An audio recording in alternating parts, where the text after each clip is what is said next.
नमस्कार दोस्तों, स्वागत है आपका आज के मुख्य समाचारों की वीडियो में। जी हां दोस्तों, यहां पर आपको देखने को मिलेगी सुबह से लेकर शाम तक की सारी के सारी बड़ी खबरें मुख्य समाचार ब्रेकिंग न्यूज अपडेट के रूप में। तो दोस्तों, आपसे रिक्वेस्ट है इस वीडियो को ज़्यादा से ज़्यादा लाइक और शेयर करें।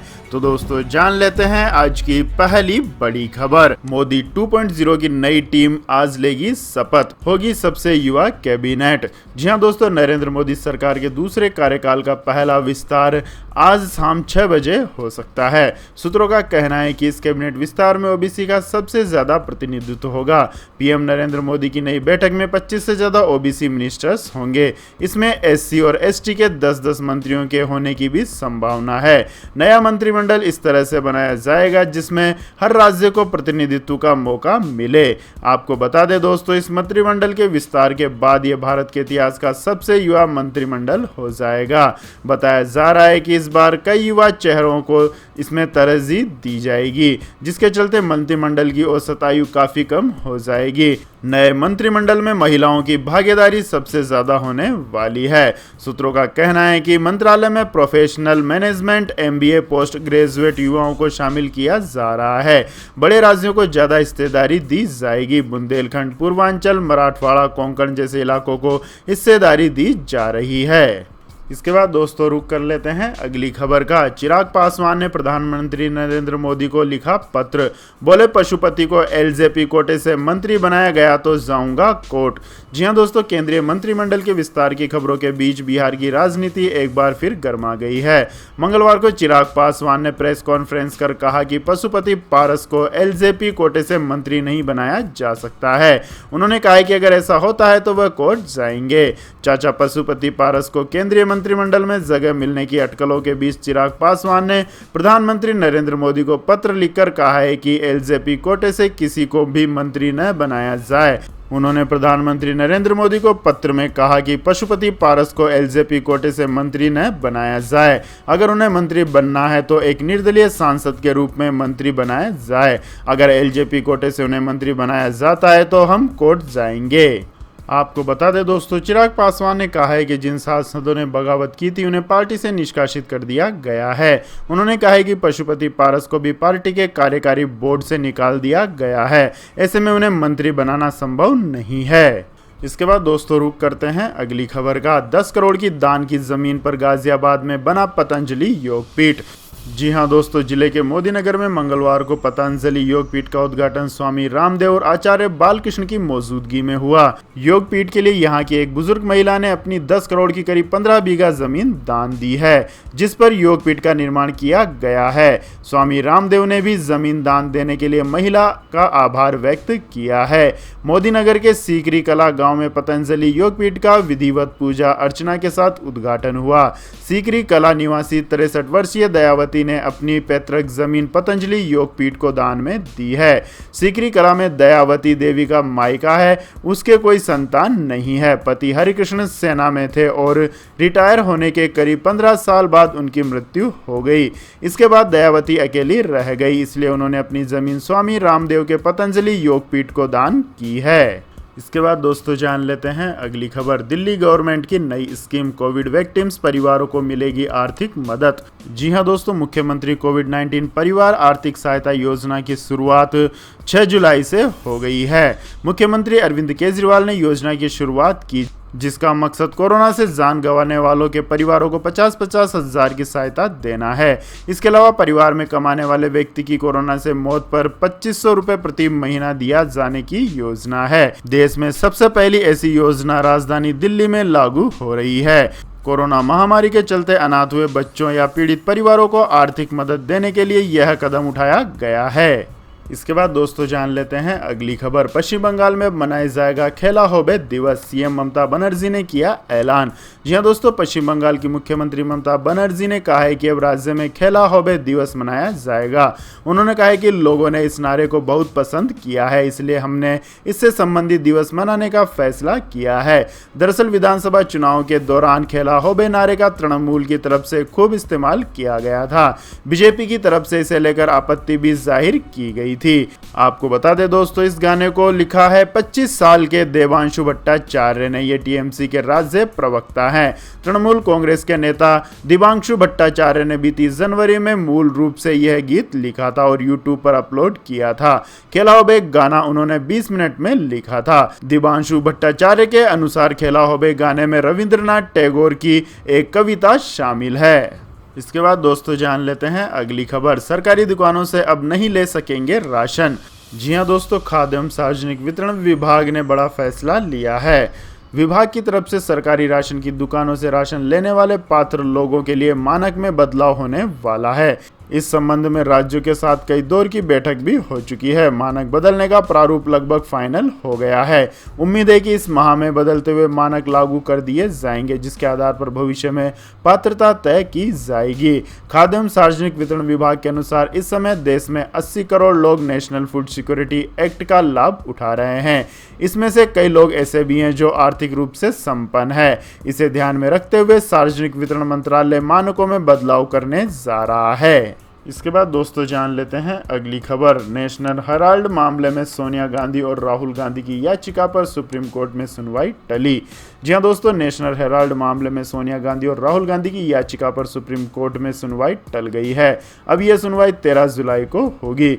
4 दिसंबर 2018 को सुप्रीम कोर्ट ने कहा था कि नेशनल हेराल्ड केस में राहुल गांधी और सोनिया गांधी के खिलाफ इनकम टैक्स की जांच जारी। केस मामले में सुप्रीम कोर्ट ने कांग्रेस अध्यक्ष राहुल गांधी और सोनिया गांधी के टैक्स असेसमेंट को जारी रखने के लिए आयकर विभाग को मंजूरी दी थी। हालांकि कहा था कि मामले की अगली सुनवाई तक कोई आदेश पास नहीं किया जाएगा। इसके बाद दोस्तों जान लेते हैं अगली खबर। अमेरिकी स्टडी में दावा, सदी के अंत तक इंसान 130 साल की उम्र तक जी सकेंगे। जी हां दोस्तों, दुनिया भर में बढ़ती बीमारियां इंसान की उम्र को घटा रही है। हालांकि हालिया रिसर्च के नतीजे चौंकाने वाले हैं। अमेरिका के रिसर्चर्स का दावा है कि इंसान की उम्र में इजाफा हुआ है। सदी के आखिरी तक इंसान 130 साल तक जी सकता है। यह दावा वाशिंगटन यूनिवर्सिटी के रिसर्चर्स ने किया है। वाशिंगटन यूनिवर्सिटी के रिसर्चर्स ने इंसान की औसत उम्र निकालने के लिए दीर्घायु से जुड़े अंतर्राष्ट्रीय डाटाबेस का प्रयोग किया है। यह डाटा जर्मनी के मैक्स प्लैंक संस्थान से लिया गया है। रिसर्च के नतीजे बताते हैं कि आने वाले दिनों में इंसान की उम्र बढ़ेगी। सदी के अंत तक इंसान 125 से 130 साल की उम्र तक जी सकेगा। इसके बाद दोस्तों जान लेते हैं अगली खबर। उड़ीसा को स्टील हब बनाने के लिए नवीन सरकार का बिग प्लान। 26,959 लोगों को मिलेगा रोजगार। जी हां दोस्तों, उड़ीसा के मुख्यमंत्री नवीन पटनायक ने अपने राज्य में रोजगार के अवसर पैदा करने के लिए 5 बड़ी औद्योगिक परियोजनाओं को मंजूरी दी है। इन 5 परियोजनाओं पर कुल 1,46,172 करोड़ रुपए की लागत आएगी।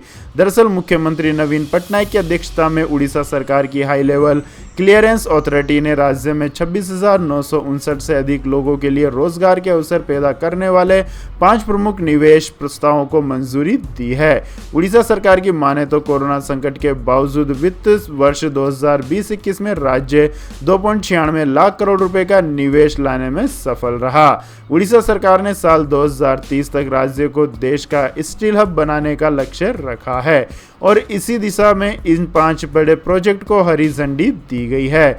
इन 5 औद्योगिक परियोजनाओं पर कुल 1,46,172 करोड़ रुपए खर्च होंगे और राज्य में 26,959 रोजगार के अवसर पैदा होंगे।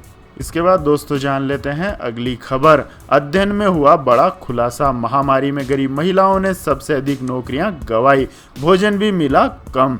जी हां दोस्तों, कंसल्टिंग फर्म डाकबर्ग के एक अध्ययन के मुताबिक भारत के कम आय वाले परिवारों में पुरुषों की तुलना में महिलाओं ने अधिक नौकरियां गंवाई है। इस अध्ययन में देश के 10 राज्यों की 15,000 से ज्यादा महिलाओं और 2300 पुरुषों को शामिल किया गया है।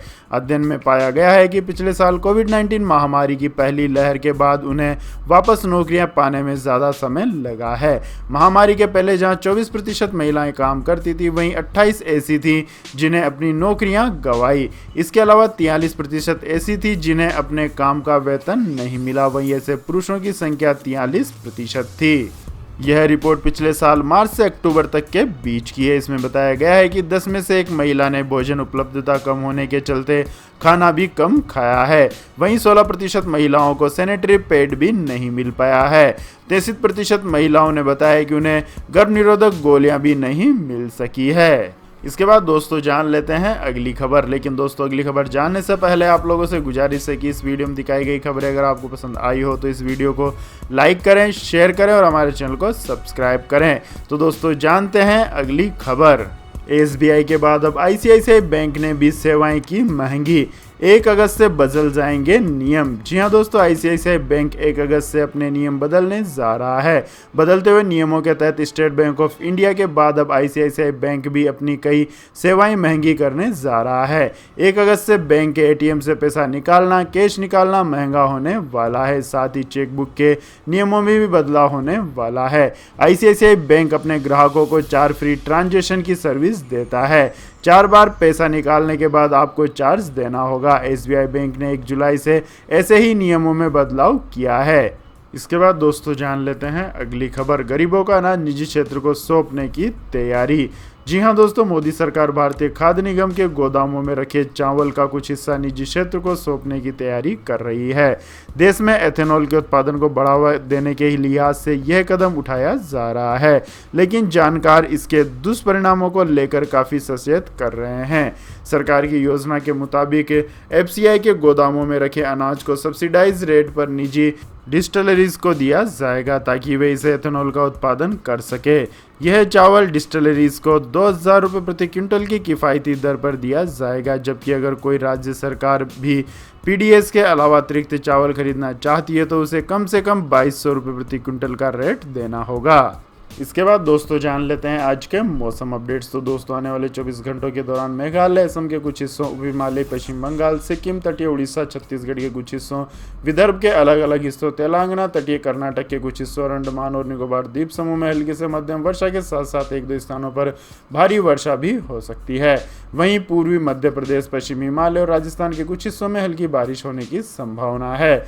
उत्तर पूर्व भारत के बाकी हिस्सों, बिहार के कुछ हिस्सों, झारखंड, आंतरिक उड़ीसा, पूर्वी उत्तर प्रदेश के तमिलनाडु के कुछ हिस्सों और लक्षद्वीप में हल्के से मध्यम बारिश हो सकती है। इसके बाद दोस्तों जान लेते हैं अगली खबर। आर्थिक मंदी के सबसे बुरे दौर में लेबनान, देश की मुद्रा ने अपना 90% मूल्य गंवाया। जी हां दोस्तों, कोविड-19 के कारण विश्व के लगभग सभी देश इस वक्त आर्थिक मंदी के दौर से गुजर रहे हैं। आलम यह है कि कई देशों ने चरमराई अर्थव्यवस्था को फिर से रास्ते पर लाने के लिए अंतर्राष्ट्रीय समुदाय से मदद की गुहार लगाई है। इसी क्रम में लेबनान के कार्यवाहक प्रधानमंत्री हसन डियाब ने मंगलवार को कहा है कि देश सामाजिक विस्फोट से बस कुछ ही दिन दूर है। उन्होंने देश को गहरे आर्थिक संकट के दौर से बचाने के लिए विश्व संगठनों से आह्वान किया है। विश्व बैंक ने लेबनान के संकट को आधुनिक इतिहास के सबसे बुरे अवसाद में से एक बताया है। देश की मुद्रा अपने मूल्य का 90% से ज़्यादा गंवा चुकी है और आधी से अधिक आबादी गरीबी की मार झेल रही है। वहीं देश में ईंधन की कमी के कारण लोगों में गुस्सा है, जिसके चलते आए दिन पेट्रोल स्टेशनों पर लड़ाई की खबरें सामने आती है। डियाब ने देश में अशांति फैलाने की आशंका जाहिर की है। इसके बाद दोस्तों जान लेते हैं अगली खबर। टाटा मोटर्स ने चिप की कमी पर जताई चिंता, कंपनी के शेयरों में लगा लोअर सर्किट। जी हां दोस्तों, दिन के कारोबार में हरे निशान में चल रहे टाटा मोटर्स के शेयर्स अचानक से गिरने लगे।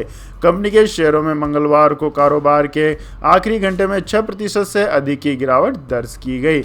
इस गिरावट की वजह रही चिप की कमी। कंपनी के चिप की सप्लाई में कमी की जानकारी देने से शेयर में भारी बिकवाली हुई। हालांकि सुबह के कारोबार में टाटा मोटर्स का शेयर प्राइस बढ़ा था। बीएसई पर कंपनी का शेयर 8.41% से गिरकर 316.95 रुपए पर बंद हुआ। इसके बाद दोस्तों जान लेते हैं अगली खबर। ओला इलेक्ट्रिक स्कूटर का इंतजार हुआ खत्म, इसी महीने हो सकता है लॉन्च। फुल चार्ज में चलेगा 150 किलोमीटर। जी हां दोस्तों, ओला इलेक्ट्रिक स्कूटर का इंतजार खत्म होने वाला है। इस स्कूटर को लेकर काफी माहौल बन चुका है। इसके लुक और फीचर्स को लेकर मार्केट में पहले से ही काफी चर्चा है। ओला ग्रुप के सीईओ ने जब ट्विटर पर इलेक्ट्रिक स्कूटर का वीडियो डाला था तब ये कयास लग रहे थे कि स्कूटर जल्द ही लॉन्च किया जा सकता है। खबर आ रही है कि स्कूटर अगले कुछ हफ्तों में लॉन्च किया जा सकता है। कई मीडिया स्पोर्ट्स में ऐसा दावा किया जा रहा है कि ओला इलेक्ट्रिक स्कूटर को अगले कुछ हफ्तों या ऐसे भी हो सकता है कि इसी महीने लॉन्च कर दिया जाए। हालांकि इसे लेकर कंपनी की तरफ से कोई कमेंट नहीं किया गया है। तो यह थी दोस्तों आज की सभी महत्वपूर्ण बड़ी खबरें। और दोस्तों बारी आती है आज के माइंड किच क्वेश्चन की, जिसका जवाब देकर आप बन सकते हैं एक शानदार उपहार के विजेता। तो दोस्तों आज का सवाल है, भारत में कितने केंद्र शासित प्रदेश हैं? जी हां दोस्तों, अगर आपको इस सवाल का जवाब आता है तो तुरंत कमेंट सेक्शन में लिख दीजिए। इस वीडियो को लाइक कीजिए, शेयर कीजिए और हमारे चैनल को सब्सक्राइब करके बेल आइकन का बटन भी दबा लें। धन्यवाद। जय हिंद, जय भारत, वंदे मातरम।